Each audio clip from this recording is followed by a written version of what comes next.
जय हिंद दोस्तों, आज का टॉपिक चलेगा कायिक जनन का महत्व। जहाँ तक हम बात करें कायिक जनन के बारे में, आपको पिछले जो वीडियो में आपको बताया गया था कि कायिक जनन होता क्या है। कायिक जनन के बारे में आपको बताया गया कि पौधे का कोई एक भाग, उससे हम लोग एक पौधे को नए पौधे के रूप में हम लोग ग्रोथ करा सकते हैं, वह कायिक भाग कायिक जनन के नाम से जाना जाता है।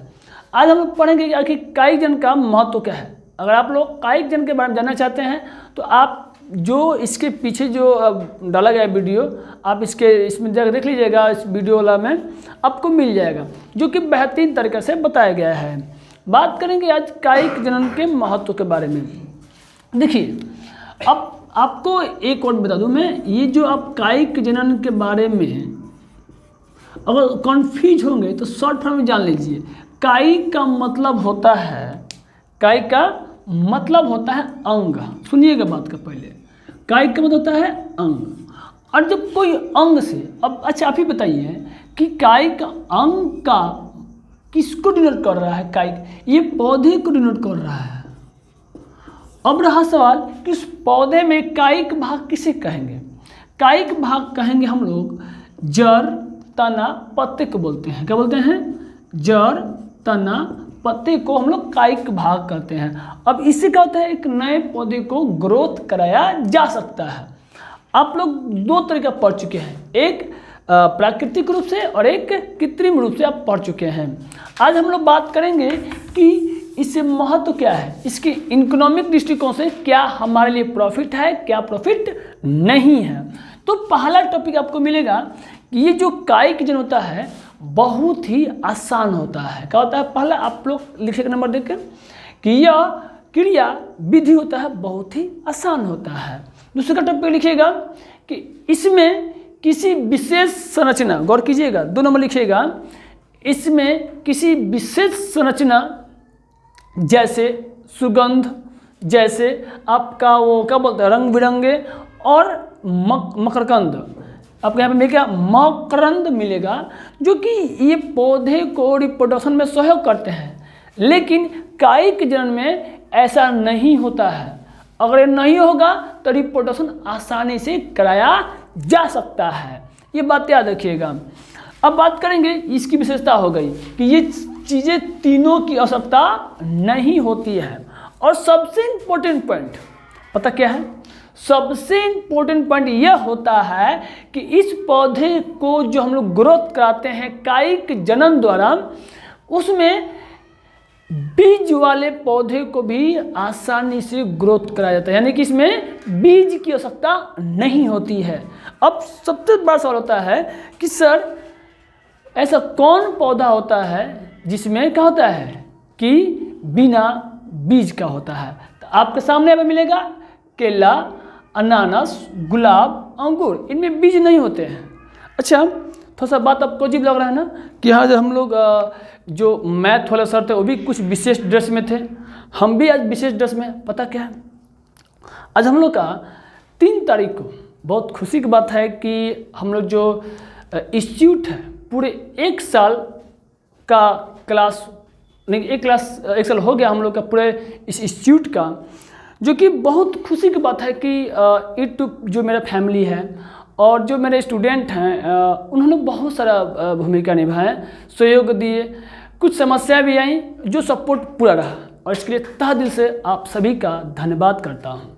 देखिए, इस खुशी में मैं आप लोग से एक वादा करता हूँ कि जो भी ऑफलाइन और ऑनलाइन क्लास है, जो आपके इस सपोर्ट का हम तो तहे दिल से नमन करबे करेंगे, साथ ही इसके हम लोग सदा आभारी भी रहेंगे।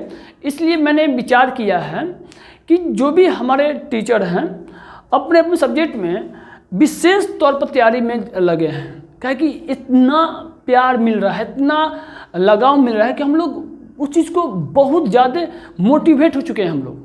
तो हम लोग प्लानिंग ये है कि जैसे मान लीजिए सर फिजिक्स पढ़ाते हैं, जो सर आपका मैथ पढ़ाते हैं, वह क्या करेंगे, अब कंपटीशन लेवल में जो सवाल आपसे पूछा गया हो, एनडीए हो गया, एयरफोर्स हो गया, या कोई भी एग्जाम में पूछा गया हो, अब उस सवाल को भी आपको सॉल्व कराया जाएगा। खासकर ऑफलाइन क्लास में बहुत ज़्यादा इसमें बात पर फोकस की जा रही है। और मैं खुद इस चीज़ को मैं इतना उल्लास हूँ, इतना मैं खुश हूँ कि मैं क्या कर रहा हूँ कि जितने भी केमिस्ट्री बायोलॉजी में आपका नीट लेवल पे सवाल पूछा गया है उस सब का प्रत्येक चैप्टर वाइज मैं देने का पूरा प्रयास करूँगा और मैं दे भी रहा हूँ कि आप लोग को कोई दिक्कत ना हो और ये आपका जो प्यार है बना रहे। तो बात करेंगे नेक्स्ट टॉपिक पे। पता है इसकी खासियत क्या होता है? इसकी खासियत यह है कि एक पौधे से कई पौधे उगाए जा सकते हैं। अब देखिए जहाँ तक इसमें बात है कि इसके थोड़ा सा जब आप महत्व जान लें तो हानि भी क्या होता है। देखिए हर एक चीज़ का दो पहलू होता है, लाभ होता है तो हानि भी होता है। हानि भी क्या है तो मैं बता दूँ आप लोगों को, इसका आप लोग नोट कर सकते हैं। देखिए इसके अगर हानि की अगर हम बात करें, अगर कोई पूछ दे हानियाँ का है कायिक जनन का, नोट कर लीजिएगा कायिक जनन का हानियाँ। पहला चीज़ क्या होगा? पहला चीज़ में क्या होगा कि ये कायिक जनन जो पौधा होते हैं, जो बीमारी उस जनक में होता है वह बीमारी जो जिस पौधा से उगाया जाता है उसका भी सेम बीमारी जाता है, यानी कि उसमें कोई नई चीज़ की उत्पत्ति नहीं होती है, वह सेम टू सेम जनक के समान ही होते हैं। ये एक हो गया, नोट कर लिए, ये जनक के समान ही होते हैं। जो बीमारी जनक में होगा वह बीमारी क्या होगा? संतान में भी होगा। दूसरा पॉइंट लिख लीजिएगा कि उसमें किसी प्रकार का विभिन्नताएं नज़र नहीं आती है, सेम होते हैं। और क्या होते हैं यो, इसी एक और हानियाँ हैं कि इससे उगाए गए पौधे क्या होते हैं, बहुत ही कम काल के होते हैं, बहुत जल्दी उनकी जो प्रक्रिया होती है मृत होने का मृत हो जाते हैं। और साथ ही क्या होते हैं कि जितने भी में पौधे पाए जाते हैं वह कभी कभी क्या होता है कि वो पूर्ण से कंप्लीटेड नहीं ग्रोथ कर पाते हैं। ठीक है, तो ये हानियाँ थी और ये महत्व थी। फिर आगे हम लोग नेक्स्ट टॉपिक पर गौर करेंगे, तो इस बात को नेक्स्ट टॉपिक बात करेंगे अभी क्रिया के बाद। तो बात करेंगे हम लोग कि सूक्ष्म संवर्धन या उत्तक संवर्धन क्या होता है। पहले इस कॉन्सेप्ट समझिएगा, फिर आपको भाषाओं को आपको लिखवा दी जाएगी, पहले समझने का प्रयास कीजिएगा। उत्तक संवर्धन या सूक्ष्म संवर्धन होता क्या है? देखिए इसमें सबसे पहले बताते हैं पौधे का कोई एक भाग, पौधे का कोई एक भाग, आप चाहे पत्ता लीजिए या तना लीजिए, उसका एक छोटा सा भाग लेना है, छोटा सा भाग, उत्तक का एक भाग लेना है, उत्तक छोटे से भाग लेना है, उसको क्या करना है एक बीकर में, खिंची में एक बीकर में आपके सामने यहाँ पर है, और उस बीकर में क्या करेंगे एक खनिज पदार्थ के साथ, ये रहा इसमें खनिज पदार्थ भर दिए, और भरने के बाद जो उत्तक हम पौधे के भाग से काटे हैं उसको यहाँ पे छोटे से भाग को मैंने यहाँ पर रख दिया। देखो जिस पौधा से हमने उत्तक काटा या छोटा सा भाग काटा उसको बोलते हैं, उस पौधे को बोलते हैं एक्स प्लांट। क्या बोलते हैं? X plant. जैसे आप लोग बोलते हैं ना एक्स गर्लफ्रेंड, एक्स बॉयफ्रेंड, उसी प्रकार उस पहले वाले को पौधे में जो उत्तक काटते हैं उसको बोलते हैं, हम लोग क्या बोलते हैं? उत्तक संवर्धन, और उसको बोलते हैं एक्स प्लांट। ठीक है, हाँ बात सही है, जो आप लोग बोलते हैं ना एक्स गर्लफ्रेंड, एक्स बॉयफ्रेंड, उसी तर्ज पर उसको भी बोला जाता है।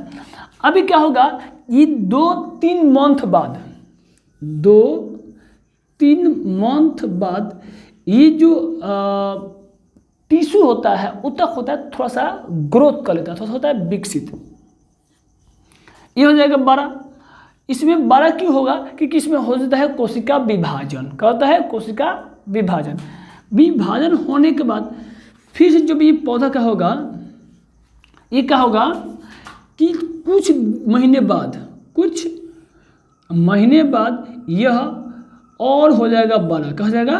और हो जाएगा, ये बड़ा हो जाएगा।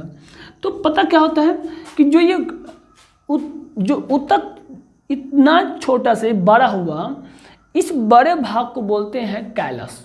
जैसे कुछ महीने के बाद क्या होता है, ये बहुत उत्तक में कोशिका विभाजन होने के साथ क्या होता है, वो बड़ा हो जाता है, उस भाग को बोलते हैं कैलस। क्या बोलते हैं? कैलस। और इस कैलस को हम लोग कहीं भी ले जाकर हम लोग पौधे के रूप में ग्रोथ करा सकते हैं। भाषण में फिर समझिए, इसका नाम है सूक्ष्म संवर्धन, उत्तक संवर्धन। इनमें क्या होता है कि पौधे का कोई एक भाग बहुत छोटा या सूक्ष्म यानी कि उत्तक को काट लेंगे। काटने के बाद क्या करेंगे हम लोग, एक बीकर में उसको डाल देंगे खनिज संप्रदा के साथ। जो पौधा का भोजन होता है, खनिज संप्रदा होती है, जो आवश्यकताएं होती हैं, उसको डालने, बस उत्तक को डाल लेते हैं। डालने के बाद 1, 2, 3 मंथ बाद उस उत्तक में कोशिका विभाजन होने पर वो थोड़ा सा बड़ा हो जाता है। उस भाग को बोलते हैं, जो बड़ा हो गया होगा उसको बोलते हैं कैलस। क्या बोलते हैं? कैलस। उस कैलस का हम लोग प्रयोग करके कहीं भी उसका प्लांट उगाने में कार्य कर सकते हैं। आपको समझा गया होगा, आपके सामने पिक्चर भी मैं समझा दिया, तो आप इसको भाषाओं को लिख लीजिए। ये कोई डिजिटल बोर्ड तो है नहीं। दूसरा पॉइंट होता है कि डिजिटल बोर्ड पर लिखा होता है तो आप लोग आसानी से नोट कर लेते हैं, इसलिए मैं भाषाओं को बोल रहा हूँ। बुक से जो नोट्स हैं आपको इसको क्लियर कर लीजिएगा, ठीक है। आगे बढ़ते इस टॉपिक पे, चलिए आगे देखते हैं। इसको नोट कीजिएगा, टॉपिक लिखिएगा सूक्ष्म संवर्धन या उत्तक संवर्धन। इंग्लिश में होता है माइक्रो प्रोपेगेशन और टिश्यू कल्चर। नोट कर लिए, बोर्ड पर आपके सामने है टॉपिक। चलिए अब इसको लिखिएगा, आराम से बोल रहे, नोट कर लीजिएगा। नोट कीजिएगा, इस प्रक्रिया में वांछित पौधे के पत्ती यानी पत्ती या किसी भाग से उत्तक प्राप्त करते हैं। क्या करते हैं? उत्तक प्राप्त करते हैं।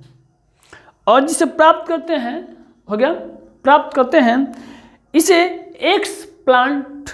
एक्सप्लांट कहा जाता है। मैं जो पहले समझा चुका हूँ, क्या बोलते हैं? एक्सप्लांट कहा जाता है। अब क्या करेंगे, इसको लिखेगा पैराग्राफ चेंज करके। अब इसे संवर्धन माध्यम में, कच्ची में संवर्धन माध्यम में वृद्धि कराते हैं। संवर्धन माध्यम में वृद्धि कराते हैं, यह रहा संवर्धन माध्यम। आपको मैं पहले ही समझा चुका हूँ कि पौधे का कोई एक भाग लेना होता है और काट के इसको एक विकम डालना होता है। लेकिन आप लोग कन्फ्यूज होंगे कि सर एक वर्ड बोले हैं वांछित। वांछित होता है कि जो चुन के डालते हैं ना, उसको बोलते हैं वांछित। जो विशेष, जो अच्छा क्वालिटी का हो, उत्तक उसी को लिया जाता है। आगे लिखिएगा इसमें कि संवर्धन माध्यम में उत्तक वृद्धि करता है। संवर्धन माध्यम में वृद्धि करता है और कोशिकाओं का एक समूह बनाता है। उस माध्यम में, संवर्धन माध्यम में कोशिकाओं का एक समूह बनाता है। क्या बनाता है? समूह बनाता है, जिसे कैलस कहते हैं। क्या कहते हैं? जिसे कैलस कहते हैं। अच्छा, नोट कर लिए, कुछ और बात समझिए। आप बोलिए कि सर एक बात समझ नहीं है, आप बोल रहे हैं संवर्धन माध्यम, वो क्या होता है? तो जान लीजिए, संवर्धन माध्यम का मतलब होता है कि एक बीकर होगा, जो मैं समझा चुका हूँ। उस बीकर में आपका जो भी पोषक तत्व होता है, खनिज होता है, उसकी उपस्थिति को बात कर रहा है। कोई दिक्कत नहीं है। चलिए नोट में को बात लिख लीजिए, ये काम करेगा। इसमें या तो भ्रूण का निर्माण होता है या परोह का निर्माण होता है। देखो उसमें दो बातें होगा इसमें, या तो भ्रूण बनेगा या प्रारोह बनेगा। प्रारोह का मतलब एक भाग का उभरना। आगे लिखिएगा, यदि भ्रूण का निर्माण होता है तो उससे भ्रूण विकसित होगा। क्या होगा? उससे भ्रूण विकसित होगा। नोट कर लीजिए, उससे भ्रूण विकसित होता है और भ्रूण से मूलांकुर और प्रांकुर पाया जाता है, जिससे क्रमशः जड़ तने का निर्माण होते हैं। अब इसको समझिए कंसेप्ट से। देखो इसमें जो कैलस होता है, तो कैलस का होता है, दो काम होता है, या तो इसमें भ्रूण बनेगा या तो प्रारोह बनेगा। तो अभी आप लिखे हैं कि अगर भ्रूण बनेगा तो भ्रूण से क्या विकसित होगा? भ्रूण विकसित होगा। क्या होगा? भ्रूण विकसित होगा। ठीक है, अब इस भ्रूण से मूलांकुर और दूसरा बनेगा प्रांकुर।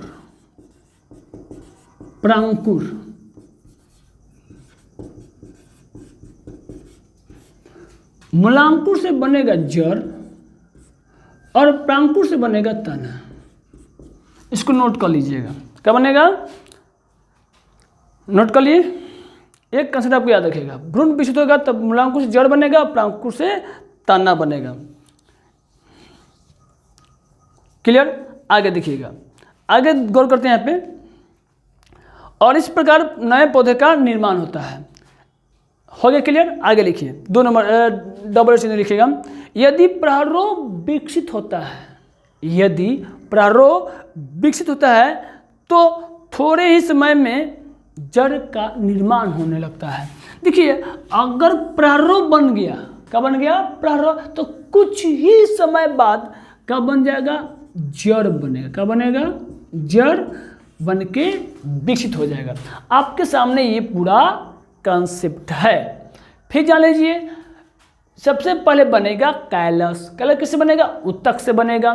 उत्तक किससे जो उत्तक कटेगा वह जो खनिज संपदा में या संवर्धन माध्यम में डालिएगा तो क्या हो जाएगा? ये वृद्धि करके, कोशिका वृद्धि करके कैलस का निर्माण करता है।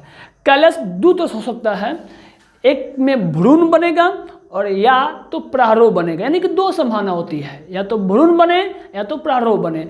भ्रूण बनेगा तो भ्रूण से भ्रूण विकसित होगा।